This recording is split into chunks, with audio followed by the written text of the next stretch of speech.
Hello guys, welcome back to the channel. कैसे हो आप सभी? आई होप आप सभी अच्छे होंगे और आप अपनी पढ़ाई काफ़ी अच्छे से कर रहे होंगे। तो फाइनली AKTU का रिजल्ट डिक्लेयर होने के बाद काफ़ी स्टूडेंट को बहुत ज़्यादा प्रॉब्लम आ रही है रिजल्ट स्टेटस से रिगार्डिंग। स्टूडेंट को समझ ही नहीं आ रहा है कि रिजल्ट स्टेटस अगर मेरा PCP दिखा रहा है या PWG दिखा रहा है या मेरा CPC दिखा रहा है, इसका मतलब क्या है? क्या मेरी ईयर बैक लग गई है? क्या ये ग्रेस मार्क्स क्या होता है? क्या ये सही होता है या नहीं होता? क्या ये जो मेरा XX दिखा रहा है इस रिजल्ट स्टेटस का क्या मतलब होता है? तो इस वीडियो के अंदर मैं आपको कंप्लीट समझाने वाली हूँ कि अगर आपका जो रिजल्ट स्टेटस है वो PWG, PCP या CPC दिख रहा है, तो हर रिजल्ट स्टेटस का मैं आपको कंप्लीट डिटेल में बहुत अच्छे से समझाने वाली हूँ। अगर आपको कोई भी डाउट है तो इस वीडियो को कंप्लीट देखने के बाद आपका रिजल्ट स्टेटस से रिगार्डिंग जो भी डाउट है वो क्लियर हो जाएगा। तो मेक श्योर आप इस वीडियो को कंप्लीट देखो। तो सबसे पहले हम देख लेते हैं कि जो हमारा एग्जाम होता है वो हमारा 100 नंबर का होता है। 100 नंबर में से हमारा जो 70 मार्क्स होता है वो एक्सटर्नल होता है, जो हम थ्योरी पेपर दे के आते हैं। 30 नंबर जो हमें इंटरनल कॉलेज से मिल रहे होते हैं। अब हमें 100 में से कितने मार्क्स चाहिए होते हैं, या मुझे एक्सटर्नल जो मेरा 70 का है उसमें से मुझे पासिंग मार्क्स कितने चाहिए। अगर आपका जो एक्सटर्नल है वो 70 मार्क्स का होता है तो उसमें आपको 21 मार्क्स लाने मैंडेटरी हैं।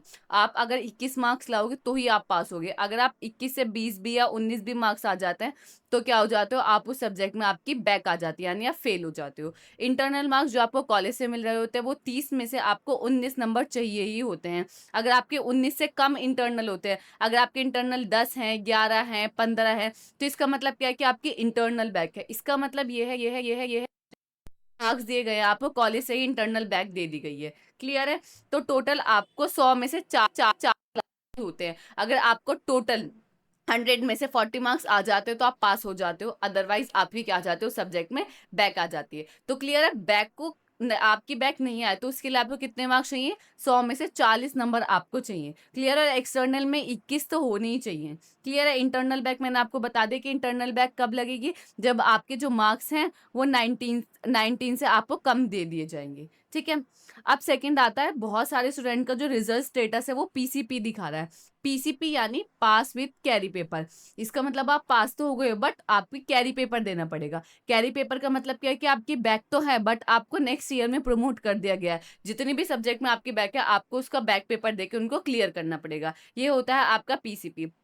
फॉर एग्जाम्पल आप इस रिजल्ट में देख सकते हो कि आपको जो सेमेस्टर 1 है उसमें 2 सब्जेक्ट में बैक है। ठीक है। फिर जो सेमेस्टर 2 का रिजल्ट आया इसमें 3 सब्जेक्ट में बैक आ गई। तो टोटल पूरे ईयर में कितनी बैक आ गई? 5 बैक आ गई। बट जो रिजल्ट स्टेटस है वो दिखा रहा है PCP यानी पास विद कैरी पेपर।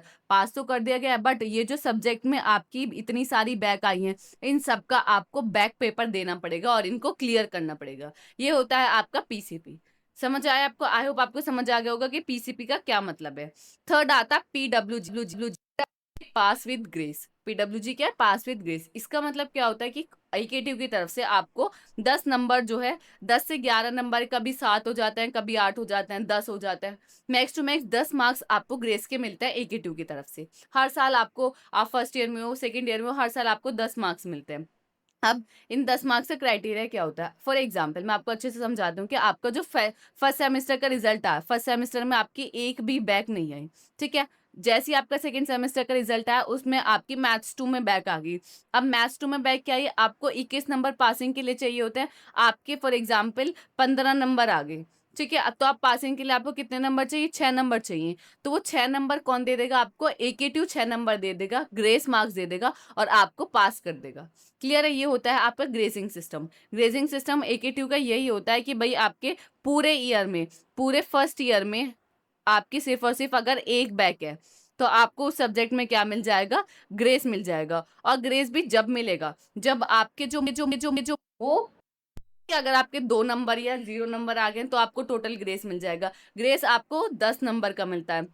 तो अगर आपके 11 मार्क्स हैं, 12, 13, 14, 15, तो आपको सबको क्या मिलता है? ग्रेस मिल जाता है और आपको प्रमोट कर दिए, आप नेक्स्ट ईयर में प्रमोट कर दिए जाते हो। आई होप आपको क्लियर होगा कि PWG का मतलब क्या होता है। अब सबसे बड़ी प्रॉब्लम क्या आती है? स्टूडेंट ये सब हर, मैं देखती हूँ हर स्टूडेंट ये पूछा है कि मैम PWG सही है, PWG क्या हमें लेना चाहिए या नहीं लेना चाहिए?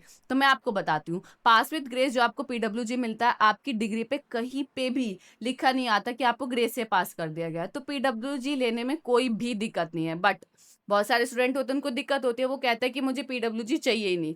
अगर आपको PWG नहीं चाहिए तो आपको क्या करना होता है? आपको उस सब्जेक्ट की बैक भरनी होती है, बैक पेपर देके उस सब्जेक्ट को क्लियर करना होता है। अगर आप क्लियर नहीं कर पाते बैक के बाद तो दोबारा आपको ग्रेस मार्क्स नहीं मिलते, आपको सिर्फ और सिर्फ एक ही बार ग्रेस मार्क्स मिलते हैं। क्लियर है? आई होप आपको समझ आ गया होगा कि PWG आपका पास विद ग्रेस होता क्या है।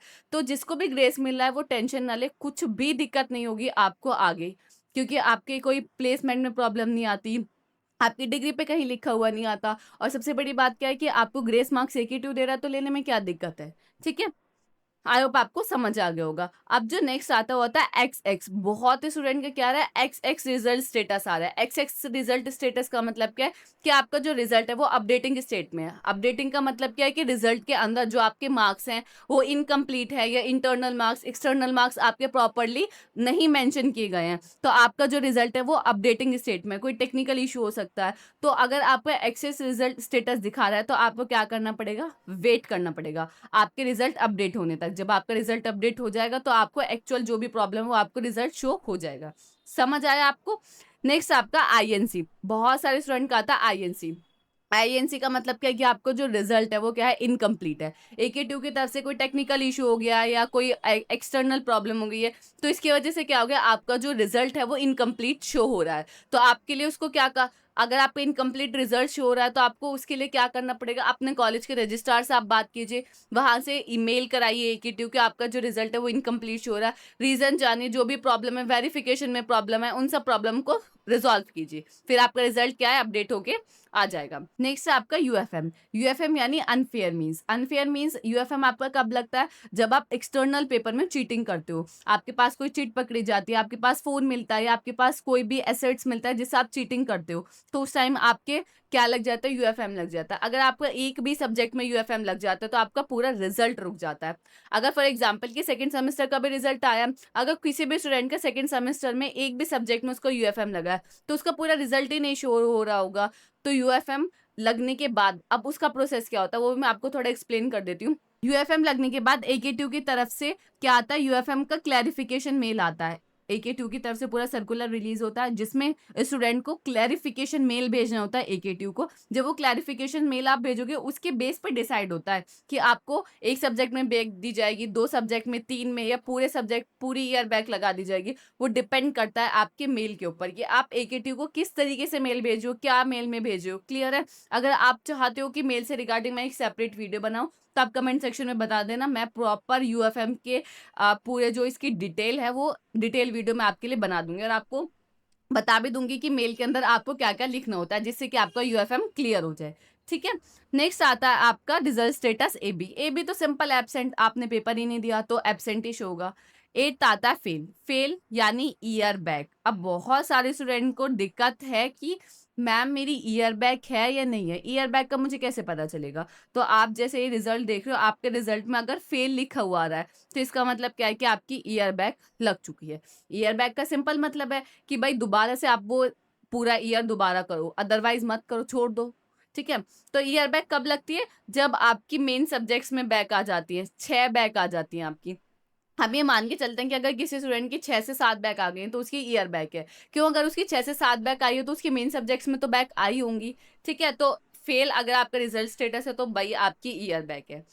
जो आपका लास्ट आता है CPC यानी कैरी पेपर। बहुत स्टूडेंट को कंफ्यूजन इसमें होती है कि मैम मेरी भी 6 बैक है, मेरे जो फ्रेंड है उसकी भी 6 बैक है, बट मेरी ईयर बैक लग गई है, उस स्टूडेंट की ईयर बैक नहीं लगी है। तो उसके पे क्या लिखा हुआ था, CPC यानी कैरी पेपर, कि आपको कैरी पेपर देना। अब इसका जो मेन इसके पीछे का जो रीजन है वो है क्या, वो डिपेंड करता है आपके सब्जेक्ट्स पर, कि आपके जो भी सब्जेक्ट्स है आपकी किन सब्जेक्ट्स में बैक आई है। अगर आपकी जो बैक है वो 6 बैक, 6 की 6 बैक आपकी मेन सब्जेक्ट्स में आई है तो आपकी क्या लग जाती है, ईयर बैक लग जाती है। बट एक दूसरे स्टूडेंट की ईयर बैक क्यों नहीं लग रही, क्यों, क्योंकि जो उसकी 6 बैक आई हैं वो मेन सब्जेक्ट्स में नहीं है, वो बहुत सारे इलेक्टिव सब्जेक्ट्स में, जो भी आपके इलेक्टिव सब्जेक्ट है उसमें बैक आई है। इसलिए आपको क्रेडिट सिस्टम के बारे में पता है ना, कि आपको पूरे फर्स्ट ईयर में 21 क्रेडिट अर्न करने होते हैं। अगर आपके 21 क्रेडिट हो जाते हैं, डजेंट मैटर कितनी भी बैक है, तो आप प्रमोट हो जाते हो। तो उसके पे उस टाइम आपके रिजल्ट पे लिखा होता है CPC यानी कैरी पेपर आपको देना है। क्लियर है? आई होप आपको समझ आ गया होगा। तो ये जो सारे रिजल्ट स्टेटस मैंने आपको समझाए हैं, ये आपको जो भी आपको कंफ्यूजन है, आई होप आपको क्लियर हो गई होगी। PWG से कोई प्रॉब्लम नहीं। ईयर बैक मैंने आपको बता दे कब लगती है।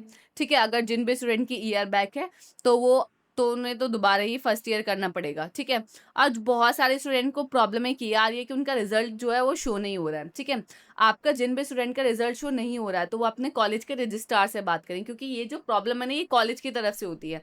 मेरे साथ खुद हुई है, जब मैं मास्टर्स कर रही हूँ तो मेरा भी रिज़ल्ट नहीं आया है। मेरा रिज़ल्ट आपका मैं बताऊँ कि 1 हफ्ते बाद मुझे एकेटिव 1 व्यू पर शो हुआ है। क्यों? क्योंकि कॉलेज की तरफ से कुछ वेरिफ़िकेशन में प्रॉब्लम आ रही थी। तो अगर आपके साथ भी ये प्रॉब्लम आ रही है, तो आप एक बार अपने कॉलेज के रजिस्ट्रार में बात करो, जहाँ से वो सारी ये जो वेरिफ़िकेशन की प्रॉब्लम है, उसको क्लियर करेंगे और आपका रिज़ल्ट फिर शो हो जाएगा। क्लियर है? अगर आपको कोई भी डाउट है, आपको कुछ भी लगता है कि भई मुझे आप ये चीज़ बता दो, तो आप हमें कमेंट सेक्शन में बता सकते हैं। मैं आपकी उस कन्फ्यूज़न को दूर कर लूँगी और बिल्कुल भी परेशान होने की ज़रूरत नहीं है। जिनके बहुत सारे, क्योंकि रिज़ल्ट जैसे ही आया सेकंड सेमेस्टर का, तो बहुत बच्चों की बैक आई है, वो बहुत ज़्यादा डिमोटिवेट हो रहे हैं। आपको डिमोटिवेट होने की ज़रूरत नहीं है, कोई बात नहीं। बैक भी आई है, आप उसको क्लियर कर लोगे, ठीक है? और अगर आपको ऐसी इन्फॉर्मेटिव वीडियोज़ आप चाहते हो और आप चाहते हो कि आपसे कोई भी ऐसी अपडेटेड या अच्छी वीडियोज़ मिस ना हो, तो जल्दी से हमारे चैनल को सब्सक्राइब कर लीजिए। So thank you so much for watching this video. मिलते हैं किसी अगली वीडियो में।